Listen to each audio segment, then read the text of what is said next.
It's the holiday season and it's time for some really easy, fun, doodly trees. So grab a green, doesn't matter what green, let's jump right in.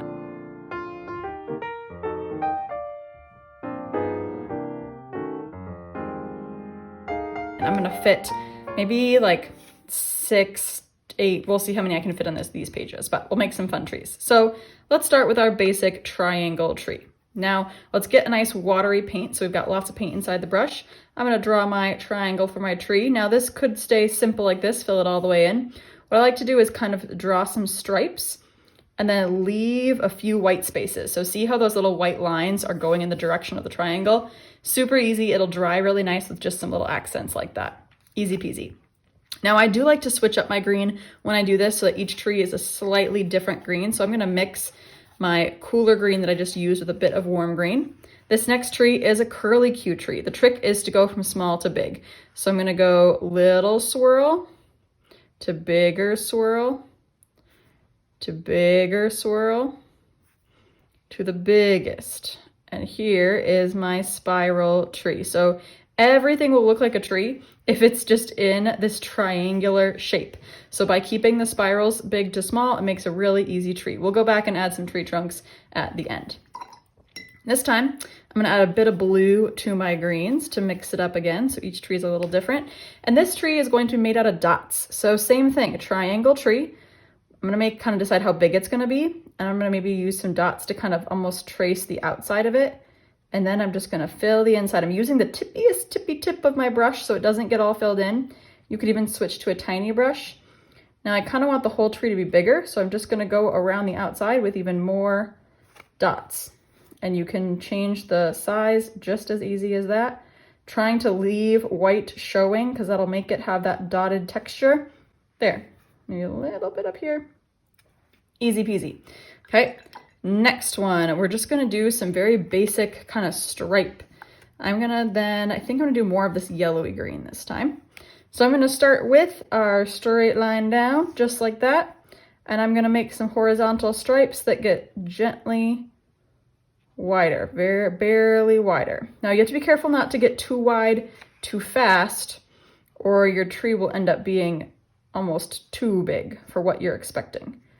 So it could also help to do the smallest and the biggest first and then kind of meet in the middle so that you make that triangle shape that you like. I'm gonna do one more for the bottom because I'll make the trunk out of brown. Awesome. There's 4 so far. Next, this one, I'm gonna do a more yellowy green. So I'm gonna wake up my yellow paint, mix it with some green. This one is kind of this, it's like a herringbone pattern. So it's gonna be a diagonal this way and then a diagonal this way. And then a longer diagonal this way, longer diagonal this way, longer this way, longer this way. And it just goes back and forth like this until you like the size. Maybe I'll even do a little smaller one right up at the top. There, just like that, kind of a herringbone where those, you'll see it in wood floors sometimes, they kind of are going over every other like that. I like that look.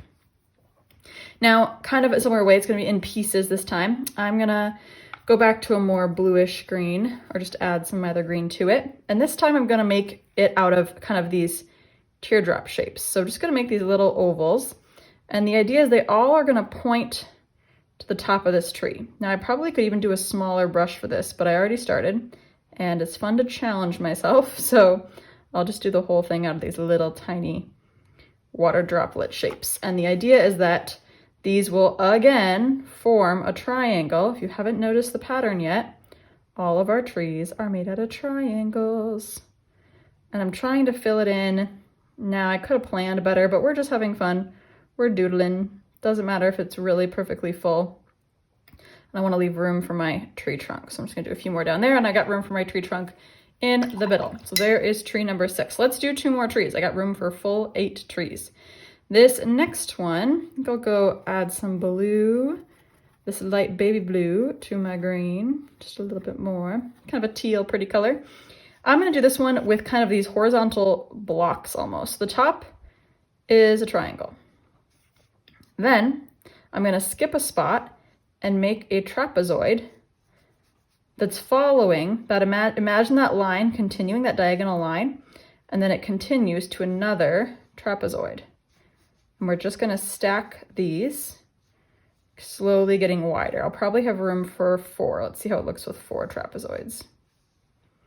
If I'm saying the wrong shape, I'm gonna regret it. I'm pretty sure it's a trapezoid.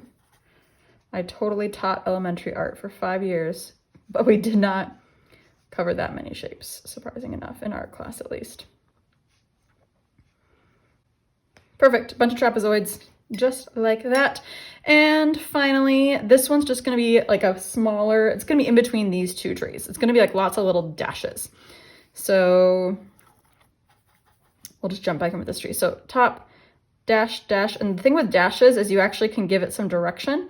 So instead of just dots, I'm really dashing. Now this is the most kind of realistic, I'd say, of the trees, although I like to use the dotted trees in my landscapes a lot. So this one will be fun to practice because you could really throw this into a winter landscape and make a pretty convincing pine tree. In fact, the nice thing about having all these white spaces is it can look like there's snow on it by leaving the white space. If you've done watercolor before, you should know that to have white in your painting, it's actually the paper that you're leaving behind. Now, you can use white gouache sometimes, or I oftentimes use a white gel pen just for funsies, but typically in standard watercolor, you use the white of the paper.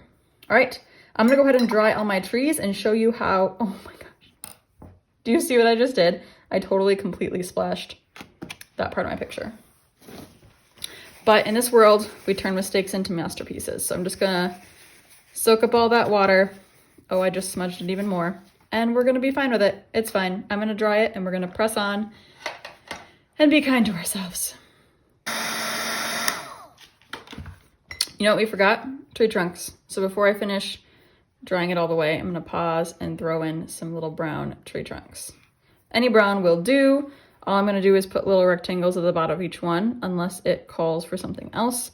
But let's see, that could use a little rectangle.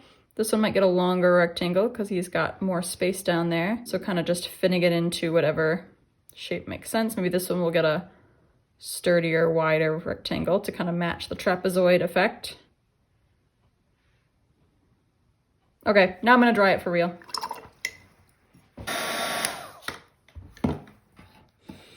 Okay, let's go through some really easy ways to just add personality with pen. Starting with the triangle, I'm just gonna draw a triangle. I like to draw this triangle inside of the paint triangle because I think it just, I don't know, adds a cool design. The swirl, I'm just gonna do a swirl all the way down to kind of copy the paint. You could try to keep it to one side as like a shadow or a 3D effect. I'm not too worried about it.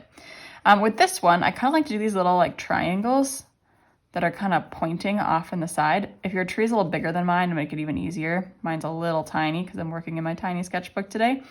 Speaking of tiny sketchbooks, I love working in tiny sketchbooks because you can make really quick and successful paintings, and life is busy, so we want to make things quickly. This one, I'm just gonna, again, copy these teardrop shapes. If you are looking for things to paint more often, or if you wished you could paint more often, you will want to check out my best-selling online course, Creating Your Watercolor Habit. In that course, you will get so many, I believe I'm up to 30 tutorials at this point, and they're all quick, really short, easy painting tutorials, and they're all done in a little sketchbook just like this because we are more motivated to paint when we actually see ourselves being successful. And I think we're more successful when we start and finish something really quick. So I've created all those tutorials for you to be successful and for you to actually create a habit of painting. So check that out in the description below. If you're not ready to do a full course, check out my 30 free painting prompts that will just give you some ideas to get started. And then if you realize that you wish you had actual tutorials, well, then you'll know where to check out my course as well. Because either way, I am here to support you and encourage you to find joy in watercolor painting. So I figured all these didn't really need explanations. We're really just doodling right over the top. So just take a look at what I did. Maybe you're gonna change it and make it your own. Every tree is super simple and fun. These go really well together because they're a fun variety, but it could also be great to just do one really big on a greeting card, do this in a little notebook. I don't know, do it wherever your heart desires. Hope you have fun painting these easy watercolor doodles, and I will see you in the next tutorial.